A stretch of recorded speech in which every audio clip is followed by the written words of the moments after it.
Pain is my process. They're not separate at all, really. It's why I paint. It's what I paint about.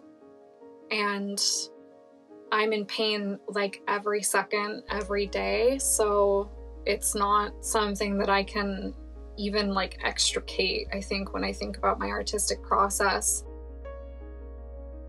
I have these images that come to me of ways that I feel like I can visualize what I'm physically feeling, what the pain that I'm feeling. And then typically I'm drawing up a sketch. I take like reference photos of myself, which is kind of silly. It's like a bit of an embarrassing process sometimes because I'm like behind the camera and in front of the camera trying to take these reference photos and then sort of paste them together into something that I can look at as reference for the painting. I sort of think of my style as like surrealism. It's obviously, there's a lot of realism to my portraiture, but there are surreal elements. I'm definitely really drawn to those natural elements and the parallels between the human body and the natural world, and a lot of like decay and like overgrowing in the natural world is a lot where I end up going with my metaphors.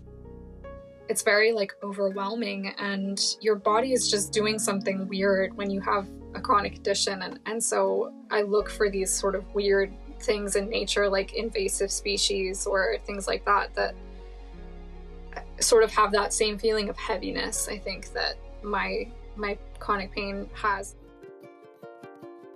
The pain and the processing behind my artwork definitely gives my art a much deeper emotional meaning and register. At the same time, you know, there is this aspect of like, a lot of people look at art and they just see the picture and they don't think about it that much. So I think for some people, there's always just going to be a 2D almost of my artwork. And it's interesting hearing people talk about it, who that is their experience, is the 2D. It's just what they're looking at.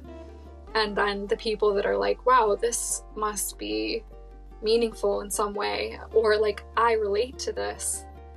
And there's definitely a dichotomy there, I think, in how my art is interpreted.